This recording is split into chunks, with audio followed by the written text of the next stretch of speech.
Hey y'all, hey, welcome to PM with Kim. I hope your day has been awesome, that you enjoyed doing a whole lot of nothing or a little bit of something or whatever your heart felt like you wanted to do today. I hope you made it about you and you enjoyed some quiet time if you needed some quiet time, some family time if you needed to hang with your folk, some nature time if you needed to get out and get some sun on your skin, or whatever time you had today. Or if you had to work today, that work was decent and maybe it was quiet because nobody was around, and hopefully it all worked in your favor. But I'm glad that you came back. So welcome to PM with Kim. I'm glad you came back to circle back this evening, spend a few minutes with me. As I give you my evening inspiration, my reflections and aha moments, that things that as Arsenio Hall used to say back in the day, make you go but nevertheless, I appreciate you all, and for my faithful few, I appreciate you. I do. I hope that my energy and my love and my wisdom and my messages are resonating with your spirit, and that I'm helping you in some kind of way. Because, like I said, if I could just help one, then I'm doing what I'm supposed to do. So, thank you for tuning in.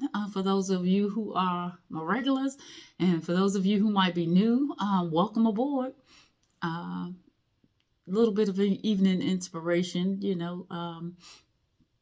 nothing special, just my thoughts, and trying to impart a little bit of wisdom along the way. So thank you for joining me. If you haven't already done so, hit the subscribe button, hit that notification bell so that you know when videos are uploaded. Like this video, make a comment, and then at the end, when it's all said and done, if you think it can bless somebody else, then share it with a family member or a friend. All right, y'all. I ain't gonna hold you long. I don't know. I'm just silly. I know that just tickles me because I say that and then I ramble on. But however the Lord uses me in this time, there you are.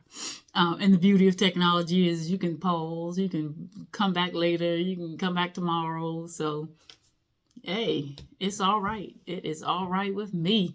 So sit back a little bit with me, and I had I save all of these different memes and different things that I see when I'm on, online, and briefly on social media, because I'm not on there much. But when I do jump on there, I find nuggets and I save them to my phone. But I ran into one, and I originally wasn't going to talk about this tonight, but I liked it as I was scrolling through, and it says, I wrote it down. Knowing our happiness triggers is just as important as our anger triggers. And that is so profound, y'all, because we can dredge up in our mind all the negative stuff. Like, we can recall every negative thing somebody said, every negative thing that somebody did.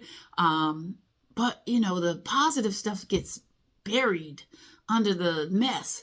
And a lot of times we end up focusing on the not so positive things, and when we could be, focusing on that and hopefully trying to forget or move past some of the negative stuff.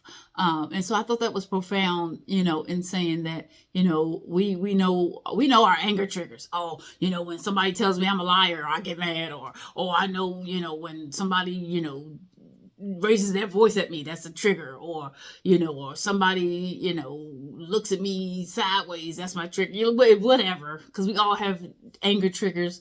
And they're based on our traumas and our experiences and the things that we've endured over the years. And so they are valid. They're valid. Our anger triggers, or not necessarily always anger, but disappointment, sadness, the negative triggers. We know what they are. And when they show up, they resonate. They're loud, they boom, and they hit our spirit with intensity. But I like to always, look at the glass half full and try to glean something positive out of every negative situation, or not focus so much on the negative stuff, but hone in on the positive stuff. The negative stuff is going to be there, and, can't get rid of it. But you can at least try to counter it with some positive stuff. And so knowing our happiness triggers is just as important as knowing the negative triggers. I thought that was so interesting because that is a reminder that we need. What are your happiness triggers? My happiness triggers is music. Music, when I'm down and I put on some music, it doesn't even matter the genre. It blesses my soul. It's therapy for me. Music is therapy for me. Happiness triggers are hearing little children laugh. Oh my goodness. That does something to my soul to hear the laughter, innocent laughter of children. That is my happiness trigger. I get all my endorphins and all of those. It triggers some good stuff in me. A smell, the smell of home cooked food. Because it reminds me of my great grandmother and my mother and my father. And, so those things are happiness triggers. Clean sheets, y'all. Clean sheets and cold sheets. I don't like being cold, but I like to get into clean sheets that are cold and I could just ball up and curl up. That is happiness for me. Like it don't take much for me. I'm low maintenance, but just think about your happiness triggers. What are the things that trigger a smile? Or seeing love, just in every form, relational love, couples.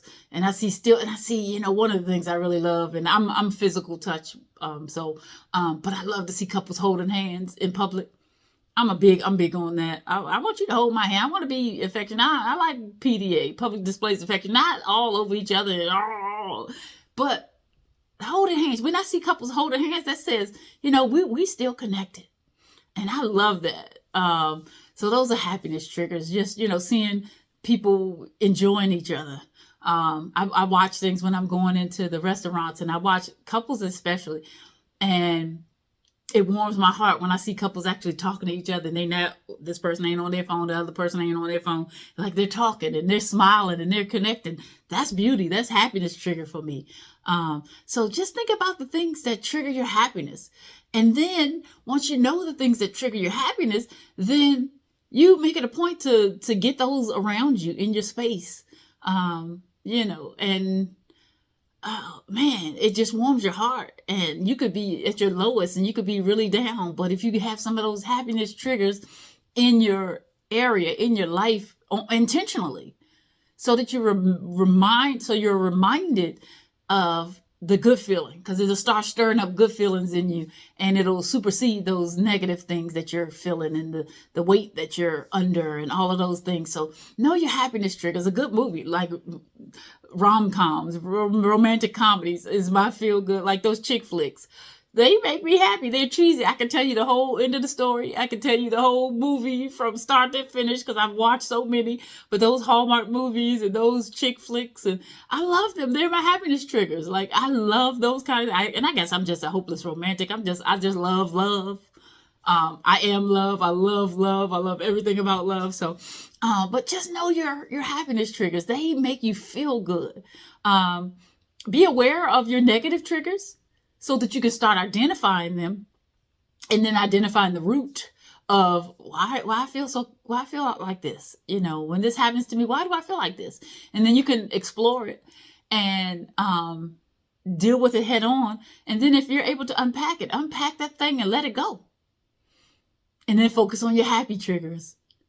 So it's I thought that was, a good reminder for us to, let's not always focus on the negative things. Let's hone in on the positive stuff. Let's make the positive stuff be a part of our spirit. I talked about early storing in that stuff, storing those positive things, those happiness triggers, so that, when life is life and you have a storehouse within that you can tap into that helps you to navigate through the tough times, to navigate through the negative emotions, to navigate through the valleys.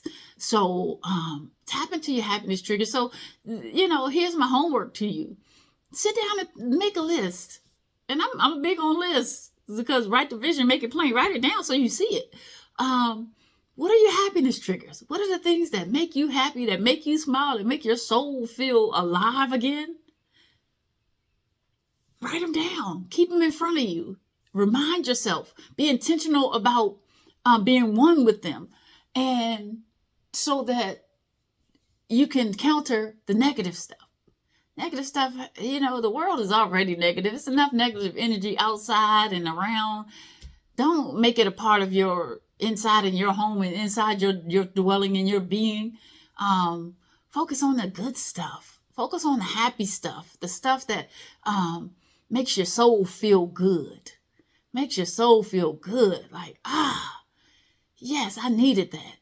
One of my happiness triggers is like music. Like tonight, I'm getting ready to change these clothes. I'm getting ready to put my lounge clothes on, my fuzzy socks. And I'm going to turn on my music and I'm going to sit down and I'm going to color. I like to color and I like to paint. But I got my color pencils out. I got my little color sheet that I want to color. And I'm going to put my music on and I'm going to sit back and I'm going to color. And I'm going to think on things and people and stuff in my world, that have made me happy over the years. I'll put on some music that reminds me of my mother, and my brother, and my father, and my folk that who have gone on before me. And I'm going to color and I'm going to sing and I'm going to enjoy tapping into those happy triggers. Good God, we need those. We need them so desperately. So think about the things that trigger your happiness, trigger your peace, trigger just excitement in your spirit, and write them down. And then be mindful, at least every day, encountering one of those things so that each day you are intentionally inviting in the positive energy that makes your soul smile. And I'm going to tell you what, each day as you add one more, then you add another, and then you add another. And what you're doing is you're storing up. You're storing up those good things inside so that when the stuff happens and it comes along, you can tap into your storehouse, guys. Oh, man, that's so important. It is so important. So know your happiness triggers and write them down, and you'll be writing like, oh, yeah, I forgot about that. Oh, yeah, okay, that's so good. And just even making your list is going to make you smile. It's going to make your soul feel at ease and peaceful. And that's what we need to tap into. We need to tap into our peace. We need to tap into our joy. We need to tap into the things that make us smile, things that make our heart skip a beat, the things that ignite our soul. Oh, come on, y'all. Yes, so that's my evening inspiration. The negative has enough attention. Let's focus on the happiness things, the things that make your soul smile, the things that make your day better, the things that make your life worth living, the things that ignite your soul and that make you just want to keep running on, and that fuel your peace and your joy and that love. Oh, God, love is such a beautiful thing. If you ain't love-filled, get you some love. Some love here for yourself and love from the people and the things around you that make you feel good, and then start pouring it back out, because the more you pour it out, the more you get it back. And wow. It's great. It's great. So I'm already feeling energized and smiling in my soul, because it could be otherwise. It could be otherwise. And I'm grateful. So know your happiness triggers. Know your joy triggers. Know your peace triggers. Know the things that impart positive energy and goodness to your soul, and be intentional about inviting them into your space and into your life daily, so that it builds you up and it strengthens you to keep on keeping on through the the roller coaster of life, because it's going to take you some highs and lows. But no matter the state, no matter how low you are or how high you are, if you have stored up some good stuff in you, you're going to be all right. You're going to be all right. That's my evening inspiration, y'all. So I hope you have you a good old burnt hot dog, had some good food today, enjoy some friends and fellowship, and got around people who made your soul glad. I hope you, or if you didn't do any of that, you did whatever you needed to do, even if it was just sitting still, being quiet and resting. I hope you chose you today. And I hope you choose yourself every day. So I pray that the rest of your evening is richly blessed.